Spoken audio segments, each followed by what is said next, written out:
গত কয়েকদিন পূর্বে ধলাই জেলার নালকাটা এলাকার ৮২ মাইলের প্রপার বয়েজ এসটি হোস্টেলে এক দশম শ্রেণীর ছাত্র জেকিম মারাকের অস্বাভাবিক মৃত্যু হয় এবং এই মৃত্যুকে ঘিরে কিন্তু রীতিমতো চাঞ্চল্য ছড়িয়ে পড়ে গোটা রাজ্য জুড়েই। সে খবর কিন্তু বিভিন্ন সংবাদপত্র প্রকাশিত হয়েছিল। এখনও সেই ছাত্রের মৃত্যু নিয়ে ধোঁয়াশা রয়ে গেছে, তদন্ত চলছে, সঠিক কারণ এখনও জানা যায়নি।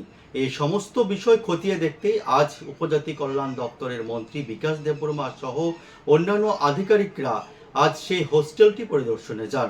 হোস্টেল পরিদর্শনে গিয়ে হোস্টেলে দায়িত্বপ্রাপ্ত যিনি শিক্ষক রয়েছেন ওনার সাথেও কথা বলেন এবং বাস্তব পরিস্থিতি বোঝবার চেষ্টা করেন। এই বিষয়ে সংবাদ মাধ্যমের মুখোমুখি হয়ে যিনি রয়েছেন রাজ্যের উপজাতি দপ্তরের মন্ত্রী বিকাশ দেববর্মা, তিনি কি বলছেন শুনুন। মিডিয়া বন্ধুদেরকে গত কিছুদিন আগে এই হোস্টেলেই আমি এসেছিলাম।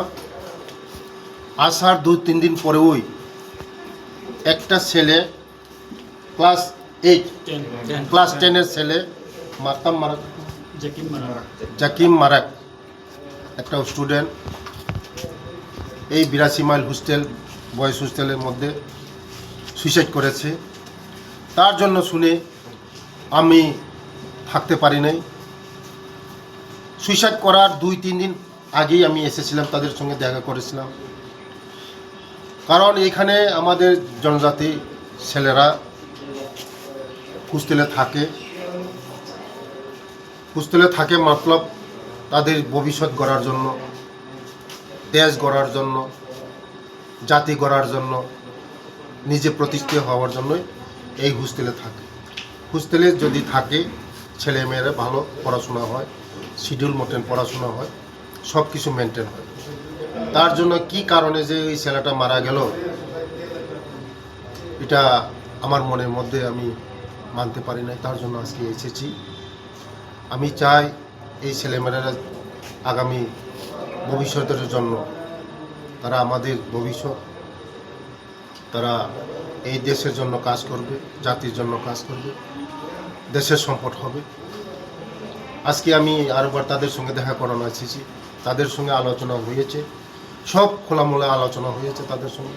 কি কারণ কি এখানে আমি বলেছি খেলাধুলা করার জন্য। যদি খেলাধুলা যদি করে তে মন ফ্রেশ থাকবে, কোনো মাইন্ড ডিভাইড হবে না। আর ড্রাগসের জন্য আমি অ্যাওয়ারনেস করছি তাদেরকে।